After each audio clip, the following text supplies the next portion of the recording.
In this video, I'll share the 3 most important outcomes, not actions, but outcomes that all great morning routines share so that you can ignore the trend of the week and create one that's ideal for you. Beginning with eliciting a sense of calm. After all, we know punches are going to come our way, and a calm fighter is a better fighter. What works for me will likely not work for you, but there are 2 things that bring me tremendous peace. Thing 1 will feel likely stupid and time-wasting to many people, which is grinding my beans and then pouring over my coffee. While thing 2, while I wait for the coffee to drop down to the perfect drinking temperature, I take the 2 or 3 minutes to reflect on yesterday in this 5-year diary. And again, prior to starting on January 1st of this year, journaling felt like the dumbest thing in the world to me. More on that in a bit, but to amplify, the biggest underlying sense of happiness with this is that I hope to have kids one day, and being human, I'm gonna die. And because I was left with so many questions after my father was killed so suddenly, it gives me some peace to know that in the future, if I do have kids, they will be able to read this if they want and truly get to know me. And spending just 2 minutes a day to be able to answer so many potential future questions that people who care about me might have after I'm gone seems like a totally worthwhile use of time. Point is, these amalgamated 15 minutes of grinding,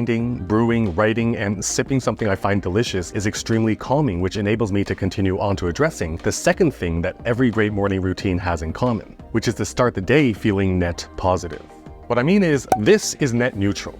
Everything on this side is net negative and everything over here is net positive. And I don't think it makes sense for us to strive to be all the way over here all the time. As long as we emerge from our morning routines hitting any of these, that's a great start to the day. I say this because our lives are complicated and challenging, and there is in fact joy on the other side of persevering through challenges. But some of the challenges that appear throughout our lives weigh us down enough to make a 10 out of 10 happiness rating simply unrealistic. Yet it's working through these challenges that can reward us the most, which is why, from a day-to-day benchmark, exiting the morning routine anywhere over here before entering the real world is a great start to the rest of the day.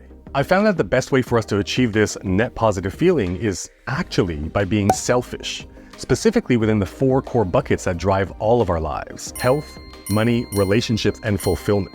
What I mean by being selfish is, if you have a job, every task you do is ultimately contributing towards someone else's desired outcomes. Even as an entrepreneur, sure, it's my business, but still, most of the individual tasks I do is still in service of the desired outcomes of my clients. And since every single one of our deepest personal challenges and opportunities sit within one of these 4 buckets, before our day gets into full swing and we inevitably have to interact with, serve the interests of, and be distracted by other people, addressing anything meaningfully that supports either our health, money, relationship, or fulfillment will make us feel net positive because we've served ourselves and addressed our own desires before addressing the wants and needs of anyone else. At this very moment, health is at the top of mind for me, and as you can see, for the past 6 weeks, my selfish morning task has been filling the health bucket by contributing towards walking at least 10,000 steps a day. By the way, totally random, but you can see here on September 4th, there's a clear spike where I walked 18,164 steps that day. And looking at that entry in my 5-year diary, we can see that I left home early to avoid rush hour and park at my friend's place because they live near the passport office, where we grabbed coffee and walked over 7,000 steps catching up with one another before the passport office opened so I can pick up my brand new passport. And hey, if you think you'd want to give it a shot, you can find this 5-year diary linked down in the description below. Just 5 short lines per day, and at the end of this year, I get to flip back to the beginning and start again on lane 2 and repeat for the next 5 years. This of course leads us to the third thing that all great morning routines share, which is to provide confidence in the day's plan so there's minimal guesswork and uncertainty. This part of my morning routine actually starts the evening before, and if you have been with me for a bit, you already know. I call it my big daily 3.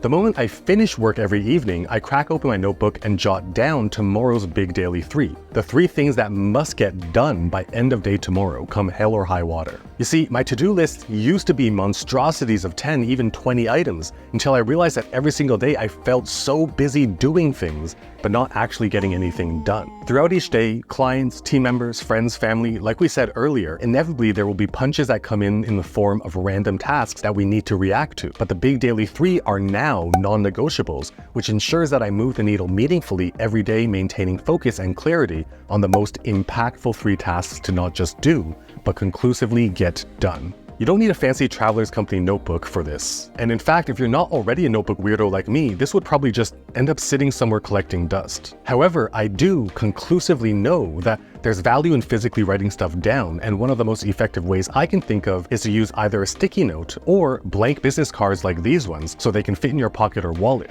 A clean physical reference point for you to keep your mind right each and every day.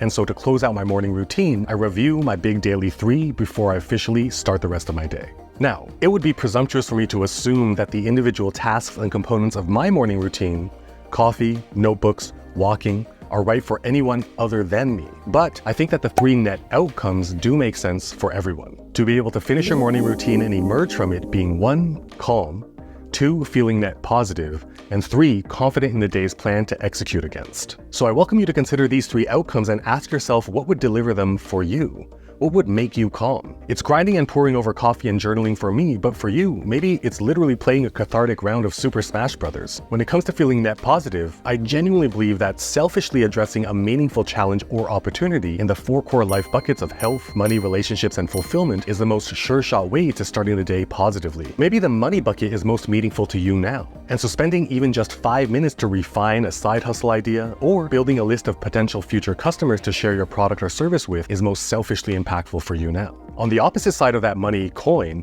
if getting out of debt is what's most important for you now, I wrote a 100% free, no strings attached, step-by-step get out of debt workbook that lays out the path that I personally used to clear $30,000 of stupid credit card debt in 2 short years. And you can find it by scanning this QR code or by finding a link down in the description below. And when I say no strings attached, I'm not even asking for your email address. Just click and it's yours to download.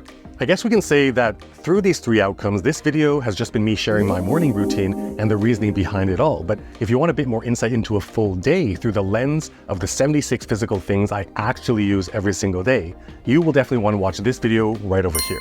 If you're feeling lucky though, this video down here is the one for you. I'll leave them both on screen for a few seconds so you can choose which one to watch next. But while you're deciding, consider liking, subscribing, and hitting that bell so you'll be notified the moment new videos just like this one drops.